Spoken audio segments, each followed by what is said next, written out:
2025 umekuwa ni mwaka wa baraka sana. Karibu sana katika Generation Yas Talk ambayo tumekuwa pamoja mwaka huu wote. Kwa pamoja tumejifunza kutoka kwa vijana mbalimbali, tumeweza kusikia story zao. Binafsi nimefurahia sana kuwa part ya Generation Yas Talk, especially mwaka huu kwa sababu binafsi nimekuwa it has been a very beautiful year personally. How has it been for you? Technically tunarudia au tuna spill the tea ya vitu vyote ambavyo vimehappen kwenye Generation Yas Talk in the last 12 months. Na naweza nikasema my year, so 2025. It's been amazing. Amazing. Umeglow. Everything has been good. Ana simu mpya iPhone 17 Pro 500GB. Lakini on top of that natumia Yas. Nikiwa na transaction na mix my Yas. On top of that, Generation Yas Talk imekuwa, tulianza mimi na Warda tukiwa host, tukiongea na vijana mbalimbali na kuweza kusikia stories zao.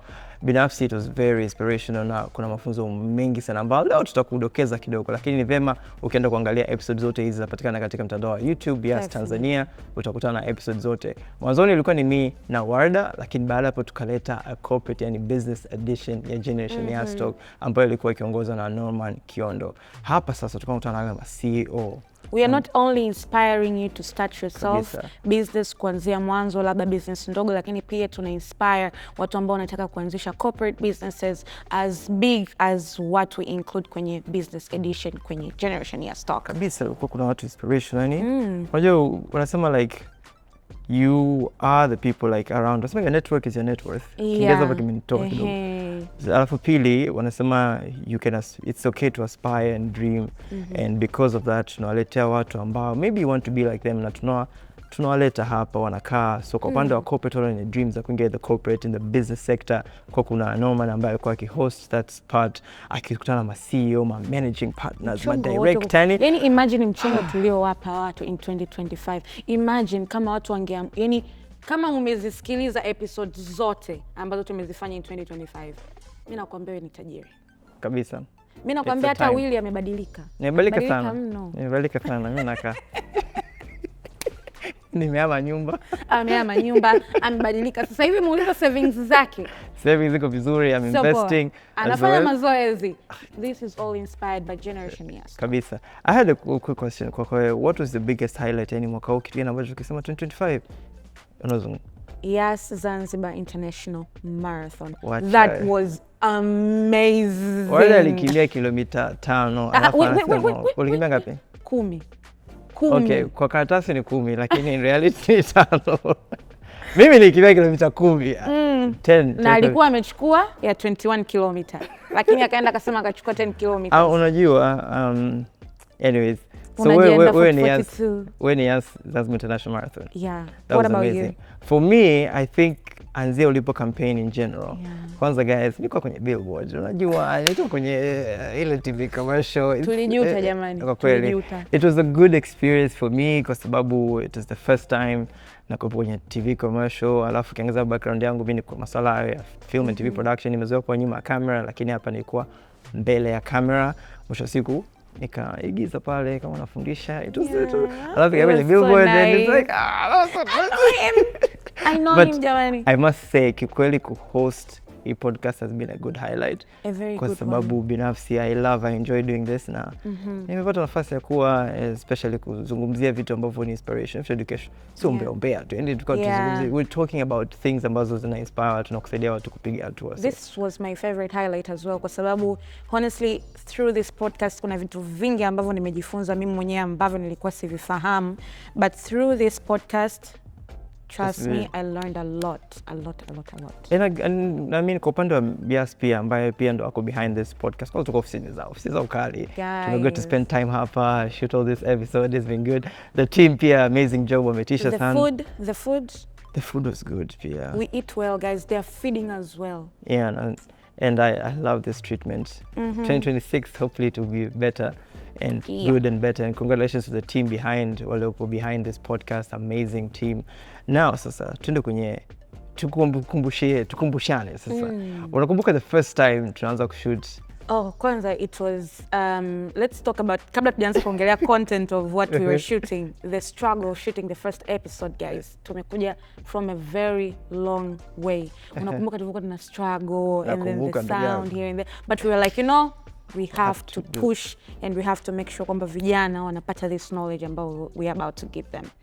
Do you remember the first episode ambayo tulikuwa tumefanya na Lamata? Nakumbuka. What did you learn from that? Lamata kwanza binafsi ni mwanamke ambaye amebadilisha tasnia nzima ya filamu na televisheni.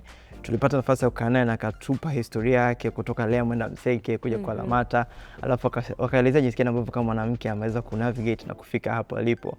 Kwa sasa hivi tukizungumzia tamthilia kubwa, wanawake wanaofanya vizuri kwenye tasnia ya filamu, Lamata ni moja wapo, na jinsi gani anaweza kubuild hiyo Lamata Village Entertainment, kuweza kujenga standard fulani ambayo mpaka sasa hivi anafanya vizuri. So I think your podcast watu wengi wakisikiliza watajifunza vitu vingi sana. Na pia hiyo podcast tulishoot kipindi cha Women's Month. Exactly. Kwa hiyo it was the most special episode ever. Lakini ukiachana na hivyo, one of the special thing ambao nilikuwa nimepick from this episode ilikuwa ni jina la Jua Kali lilikuwa limetokea wapi? Lilian Sechelela. Alafu naingia Sherry. Yeah. Okay. Pia nakumbuka tulipata nafasi ya kukaa na Lilian Sechelela kutoka Nigeria platform, ambaye ni dada ambaye create platform ya kusaidia vijana kupata ajira na kuweza kuwasaidia kupata zile skills mbalimbali. Binafsi ilikuwa ni episode nzuri kwa sababu ilikuwa inafundisha watu jinsi gani ambavyo unaweza kwanza ukajiajiri, lakini pili how can you package yourself kuweza kuajirika. So it was a very good educational episode kwangu mimi. Na it was inspirational kwa sababu this comes from a woman ambaye she's young na yuko kwenye hii industry and amepave a way to many other young women. Kwa hiyo it was one of the most inspirational episode. Na tukirudi tena, it was one of among the episodes ambazo tulikuwa tumeshoot in Women's Month. Exactly. Yes, we prioritize women. Women, we are for women. We are girls. Speaking about women, beauty, because that first episode was focused on women, and that was the first episode, and it was such a good thing to start a podcast around that time. Yeah, and this reminds me of Sherry Miles. Oh my God, that was amazing. You know, I've known Sherry through social media, but having her on the space, ya podcast, na tukazungumza where she's coming from, the way she, as a mother, she's protecting her child, lakini pia how did she enter in this beauty industry, her inspiration, being a lady ambaye tunamwangalia every day on social media. Kwa kweli it's one of the most interesting episodes. Alizungumza vitu vingi sana binafsi kama content creator na influencer, ambao sasa imekuwa ni ajira kubwa sana kwa vijana wakiingia kutengeneza maudhui ya mitandaoni. Binafsi she spoke about aliweza kubuild brand yake ya Sherry Miles Beauty na kuwa content creator mwenyewe kama brand Gracie Miles, Sherry Miles, pamoja na beauty bar na saloon and spa. Jinsi ambavyo social media imemsaidia kupiga hatua. So please, kama unataka kuwa influencer, content creator, this is an episode for you. Jinsi ambavyo passion yako inaweza kuwa ajira yako. Definitely, it's one among the best episodes. Speak about money tunapenda. Episode nyingine ambayo pia ilikuwa ni a very strong woman, ilikuwa ni Dr. Naomba turudie hapo. Dr. Amina PhD holder Bamari. Amina Bamari alikuwa kwanza ni very inspirational. Unajua money is a very sensitive thing. Alafu jinsi alivyoweza kuideliver especially kwa vijana, na mwisho siku akaelezea kwanza kwa watu ambao hamjui, ni lecturer, ni financial advisor, she is a consultant researcher, exactly, ana PhD, ana MBA, very inspirational. Lakini jinsi gani ambavyo anatufundisha, I think for me my biggest takeaway is the 3 M's of money. Make money, exactly, manage money, multiply money. Anakuambia kwamba usitegemee kwenye one source of income. Yani unavyotegemea kwenye income ambayo inaingia, siku ukilala hakikisha kwamba hela yako inaendelea kukufanyia kazi. Ndio hiyo multiplication of money. Hela yako unayo earn inakufanyiaje kazi. Kwa hiyo at least have different 3 incomes ambazo moja inawezekana ni salary, lakini usitegemee salary peke yake, uwe labda una investment ambayo inaendelea kuingiza pesa na any other tips. This one was one of the most amazing episodes. To me it was an eye opener kwamba girl, salary is not everything. Yes, ongeza vyanzo vya mapato and make that money, multiply it and manage it. Definitely. Sasa, I want to challenge, how many push-ups can you do? I cannot do push-ups, but you know I can do some. Let's see. Amevunja. You guys don't play with me. Let's go. 1 2 3. 1 2. Hizo mwanangu nenda ngapi? How many? nitakuifanya push up. And why did you tell me to do this? Kwa sababu one of the things ambazo we need to know kwamba our bodies are our temples. You have to take care of it. You have to take care of your body. So pia kutambua hiyo kwenye jenesha ya stop tukakuletea one of the famous fitness trainer, Denzel Trainer. Denzel Trainer, unajua jina lake la serikali anaitwa Godfrey. Hivi unaweza kujua mimi nilikuwa nahisi ni jina lake halisi. Denzel? Yeah. Ni kwamba kwa nampenda actor Denzel. Denzel Washington. Ika hivyo lakini hapo. Yeah, so after unajua ni banking and finance ndio kitu chosomea. Kwa kutoka kwenye banking and finance kuja kwa fitness trainer tulizungumza vitu vyote hivi. Nice. Na akaeleza safari yake, lakini kikubwa kabisa nilichopenda ni kwamba jinsi gani ambavyo yeye kupost mtandaoni amemfungulia dunia. Unajua na trainer watu wa Marekani, ma UK huko. Ana trainer watu wakubwa. Wakubwa yani he has access to very big people na. Exactly. I can say that ni episode ambayo mimi sikuwepo personally kwenye kumhost, but it's episode ambayo niliangalia and it really inspired me at some point kuanza my fitness journey. As you know guys. Yeah, Warda every day, if you follow Warda, hebu tuambie handle yako Warda Weza _Esya, you will see I work out every day and kabisa in the morning. And in the morning I wake up at 5 a.m. in the morning and discipline. The episode really changed my mindset about fitness in general, and it showed me kwamba there is importance of taking care of our bodies kwa sababu at some point it will take care of us. Na sisi kama Yas tuna inspire iko kitu because we want our youth to be healthy, kabisa, wealthy. You understand? This is all about Generation Yas. Health and wealthy. Hapa tunazungumzia pia healthy brands. Jinsi gani ambavyo unaweza kubuild a brand. Tulipata nafasi ya kukaa, I would say an icon, a legend, influencer mkubwa. Ladies and gentlemen, Hamisa Mobeto. Kikweli binafsi nilikuwa namjua, unajua wengi tunahisi tunamjua Hamisa kutokana na mitandao kwamba we feel like we know her. Lakini nilipopata nafasi ya kukaa naye I was like there's so much nilijifunza kutoka kwake. She's very hardworking, dedicated, also very humble, very fun. Yani she's cool vibes. Na mimi kwenye episode ya Hamisa ilinifanya nika-realize inawezekana kwamba other medias zinajaribu kumportray because of the agendas they're trying to set, lakini ni mtu ambaye ni zaidi ya yule tunayemuona kwenye social media, ni zaidi ya yule tunayemuona kwenye media za kawaida ambazo wanakuwa wana report about her. Lakini kitu ambacho nimejifunza sana kwa Hamisa ni mtu ambaye jinsi gani ameamua kuwa consistent kwenye kitu ambacho anakifanya. Exactly. Lakini pia ni kuruhusu mtu wake wa karibu ambaye ni mama yake kuweza kuwa ni nguzo muhimu sana kwenye maendeleo yake, kwenye mafanikio yake. Ni mtu ambaye amemshauri vitu vingi sana. And this has reminded me kwamba sometimes kwenye safari yako ya maisha you don't have to go yourself. Kuna mtu atakufundisha, atakufungulia milango, atakuonyesha kwamba this is the experience that I went through. And Hamisa shared that. Alishare ups and downs, jinsi gani ameweza overcome pressure, social media, and all that. Mshosiko jinsi gani ambavyo ameweza kubuild a brand. Na sasa hivi we're speaking about she's the most followed Tanzanian female personality mwenye most followers. Kwa hiyo she is there. Amewezaje kuwa number one kutoka zero mpaka hero mpaka alipofika hapo. Jinsi gani ambavyo ameweza kumaintain. Tumezungumzia Hamisa anafanya na brands kubwa sana. Jinsi gani ambavyo ameweza kufanya na brand, discipline, consistency, amewezaje kufanya vitu hivyo. But of course this year lazima tupongeze, amekuwa Mrs. Hongera sana Hamisa. And of course she's been representing us, so hongera sana. Kupitia yeye ametuinspire sana sisi vijana, especially kama influencers and content creators kupambana. As a lady, I'm inspired by how you carry yourself. Okay. I like that. As a guy, I'm inspired by how you work hard. Oh, I like that. I love that. We're back to money. Who else do we have here? Money. So tumezungumzia kwamba mitandao ya kijamii, tumezungumzia pesa, lakini je, ukiunganisha vyote hivi na elimu yako, hapo unampata mtu anaitwa Victor Mwambene. Victor Mwambene tulikaa naye tukazungumza masuala ya pesa.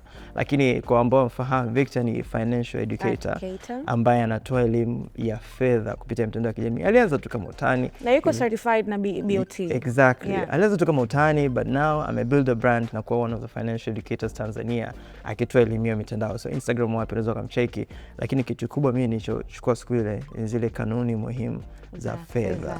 Kwa sababu ni muhimu sana tuelewe kwamba pesa inahitaji kanuni zake. Na alitupa almost kama 5 hivi. Alitupa 5, lakini kumbe ana kitabu pia. Ana kitabu ambacho tulionyesha siku ile ambacho you can check it out kufahamu kanuni zote hizi.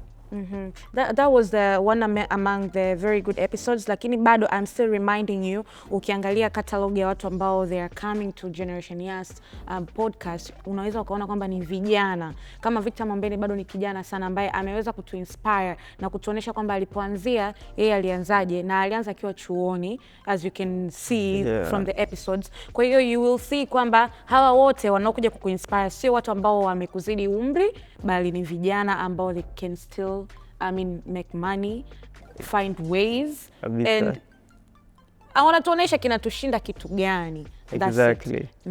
Tulikuwa tuna mwingine, tuliongea Kiingereza ndugu yangu. Tulipata ndugu mgeni kutoka nje ambaye amekuja kuwekeza Tanzania, akifahamika kama Richard au wengi tunamfahamu kupitia mitandao Shivo. Tuliongea Kiingereza siku hiyo ndugu yangu. Vichwa vile mafuvu yaliwaka moto hivi. Tunamaliza episode tunasema lakini ada zetu tulitendea ada. Mzazi kiukweli, mimi mamangu alivyoangalia ile akaniambia, kwa kweli ninapenda kuipongeza shule ambayo ilikufundisha. Ulijitahidi sana. Viingereza vilizungumzwa. Kwa mkaangalia Viingereza vyetu kwenye episode, lakini kikubwa tulikuwa tunazungumzia sasa uwekezaji katika real estate. Ambapo Shivo ametoka Uingereza amekuja kuanzisha Shivo Tanzania hapa, na mwisho siku kubuild brand, na sasa hivi anajenga magorofa kama Shivo Towers na kadhalika. So tujifunza jinsi gani ambavyo kijana kwa mindset ni kitu muhimu sana. Winning mindset. Are you a winner? Are you a winner, Warda? I am a winner, really. Okay. Matter of fact, I am rich. Do you know me? Excuse me. Nikope. Matajiri huwa hatukopeshi, tuna invest. Okay. Niletea business yako ni invest. Do you have a real estate business?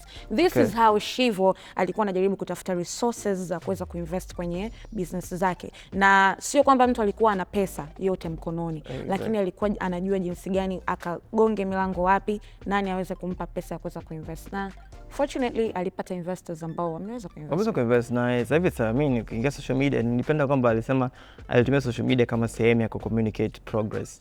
Ila hata mtu akitaka kuinvest, akitaka kwenda sema anaenda kwenye Instagram yake, anaangalia zile highlights alipotoka, mwisho siku na build trust. So pia angalia mitandao ya kijamii, what are you posting, what are you communicating, kwa sababu inaweza kutumika kama ku tell your story.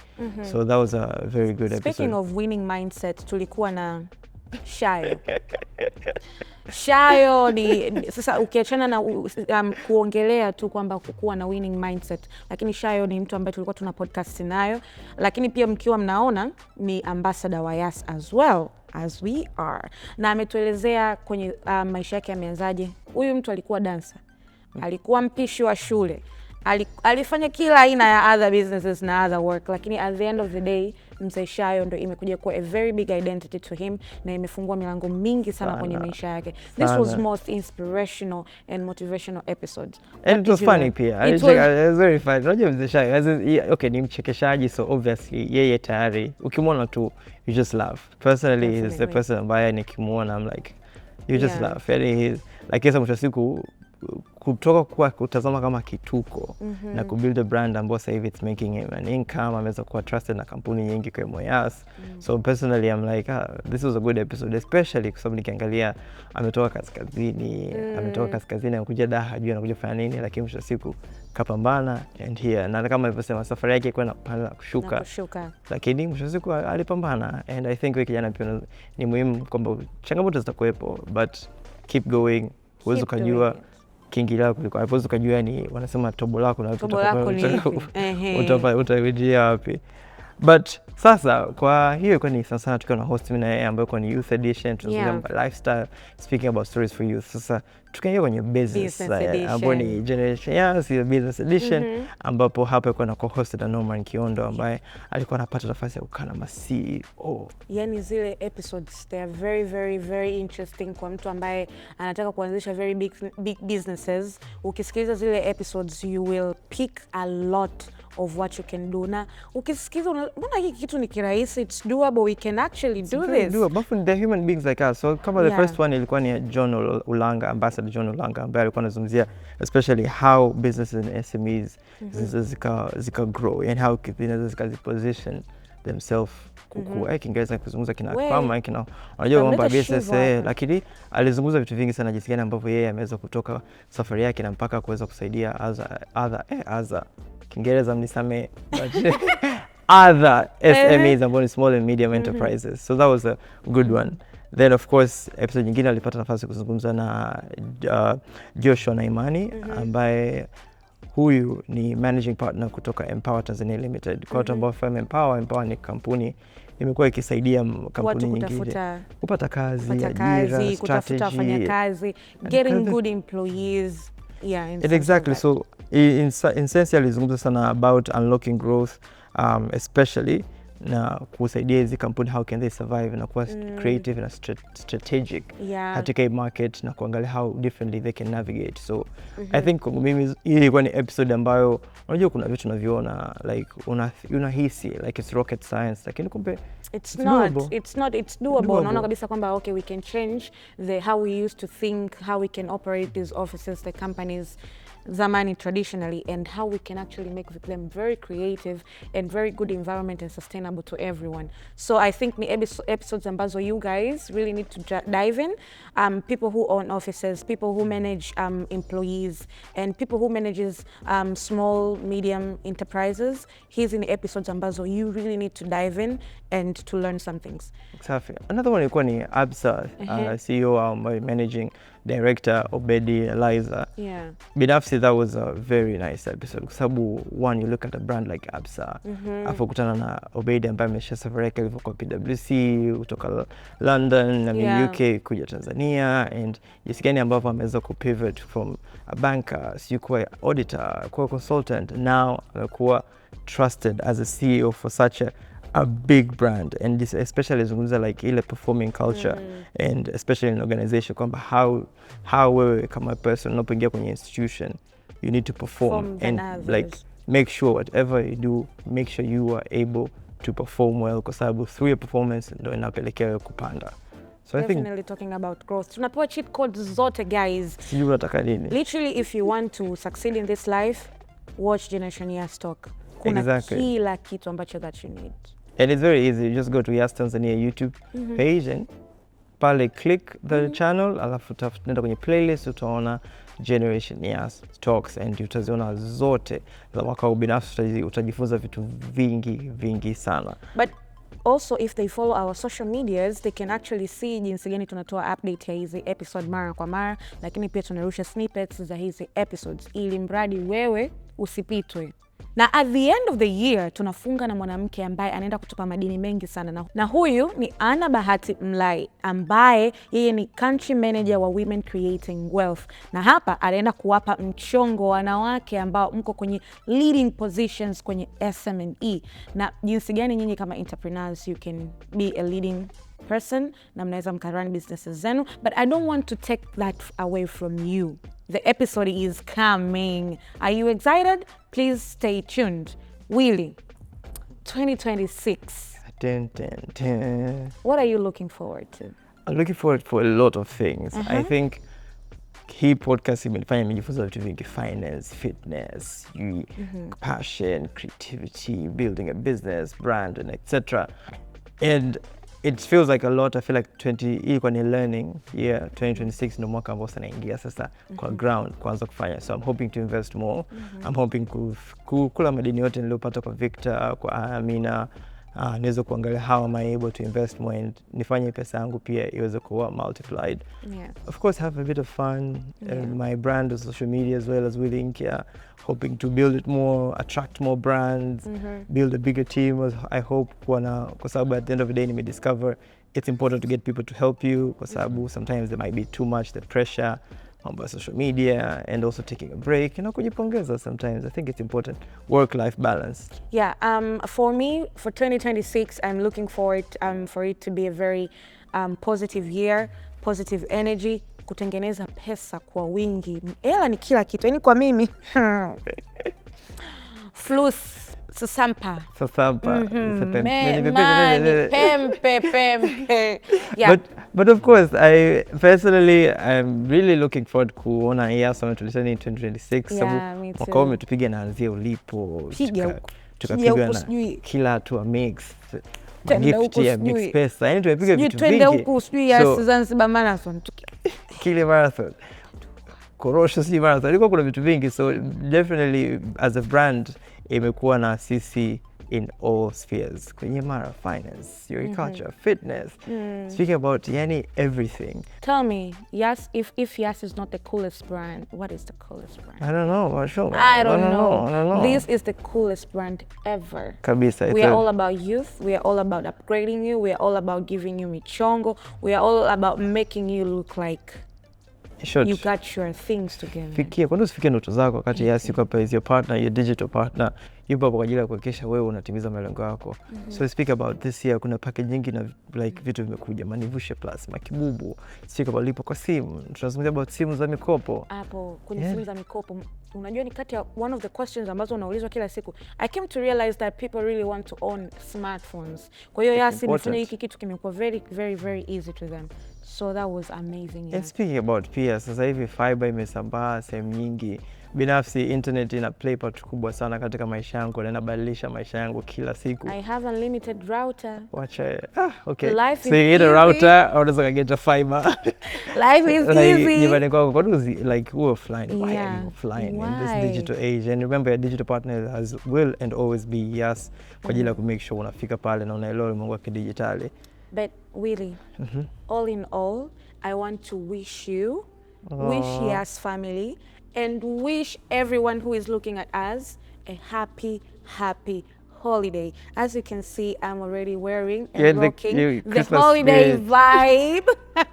Happy holidays, guys. Happy Merry Christmas and We wish you a Merry Christmas. We wish you a Merry Christmas. We wish you a Merry Christmas and a Happy New Year.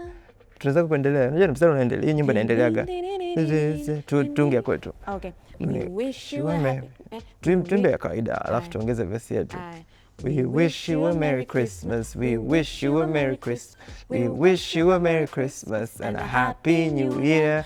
Mpate pesa nyingi, mpate pesa nyingi, mpate pesa nyingi mpaka zimwagike. Muendele kutusikiliza, muendele kujifunza, muendele kufurahia ulimwengu wa kidijitali. Tuko na msanii wetu mpya ambaye anaitwa Willy Nkya. Unaweza ukatupa kitu gani kimekufikisha hapa mpaka leo unakuwa msanii wewe? Unajua consistency, hard work. Alafu tumeni smartphones zenu vizuri. Hizi vitu zinasaidia sana, zinafikisha mbali. Make sure una internet, una data. Tunasikia kwamba Yas walikuinspire kuanzia pale ulipo na mpaka sasa hivi umekuwa mwanamuziki bora sana. Big brand kubwa sana. Nimefanya kazi. Yas imeplay part kubwa sana kwa sababu naona vijana wanajishughulisha, wale kina Willy Nkya na Warda wanaongea kwenye ile podcast. Wakanifundisha, tunakutana na yule dada anaitwa Hamisa. Si biti fulani hivi mtandaoni namuona sana. Akaniinspire sana kuangalia jinsi gani ambavyo naweza nikatumia smartphone yangu ka build a brand on social media. Kwa kupitia social media na fans dunia nzima. You're talking about international. Yani oh my God. I'm saying, I'm saying, saying. And we are trying to say that thank you for watching us.